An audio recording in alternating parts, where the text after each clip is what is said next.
To deprive the Aborigines of their territory was to condemn them to spiritual death, a destruction of their past, their future, and their opportunities for transcendence. But none of them could have imagined this, as they had never before been invaded. And so they must have stood in curiosity and apprehension, but without real fear, watching from the headlands as the enormous canoes, with their sails like stained clouds, moved up the harbour to Sydney Cove, and the anchors splashed, and the outcasts of Mother England were disgorged upon this ancestral territory to build their own prison.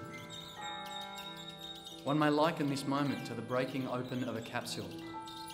Upon the harbour the ships were now entering, European history had left no mark at all, until the swollen sails and the curveting bows of the British fleet came around South Head. There were no dates.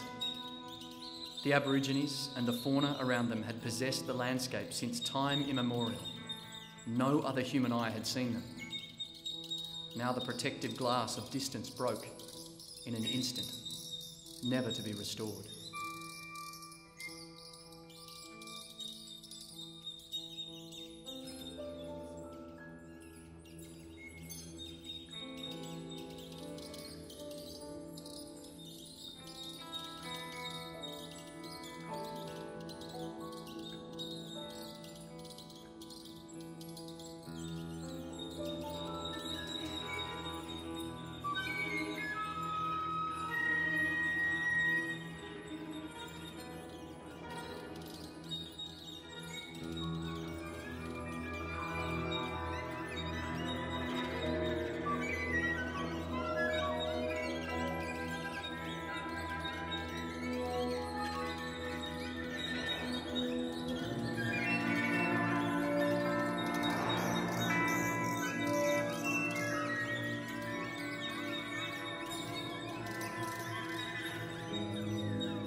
Only when they anchored, and Cook, Banks, Solander and Tupaia, who all hoped might act as an interpreter, approached the south shore of the bay in a longboat, did the natives react. The sight of men in a small boat was comprehensible to them. It meant invasion. Most of the Aborigines fled into the trees, but two naked warriors stood their ground, brandishing their spears, and shouted in a quick guttural tongue, not a syllable of which was familiar to Tupaia. Cook and Banks pitched some of the trading truck ashore, nails and beads, visiting cards from the South Pacific. The blacks moved to attack. Cook fired a musket shore between them. One warrior ran back and grabbed a bundle of spears, while the other began shying rocks at the boat. Cook fired again, wounding one of them with small shot, but still the man did not retreat. He merely picked up a bark shield. It was time to land. A young midshipman named Isaac Smith was in the bow. The lad sprang into the green bottle glass water as it prickled on the flowery white sand and waded ashore.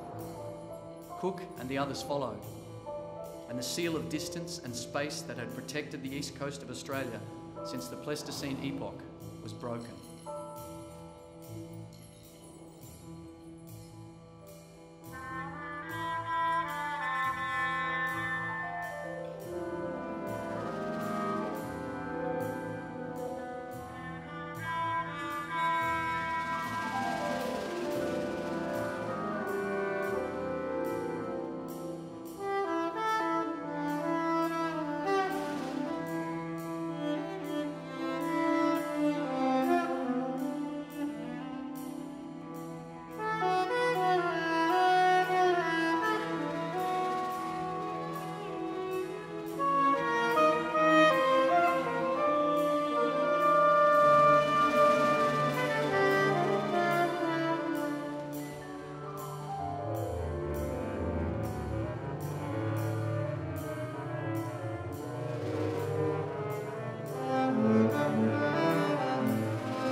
The Aborigines believed implicitly in the power of their weapons, and a touching passage in Surgeon John White's journal describes how one of them reacted when he demonstrated his pistol.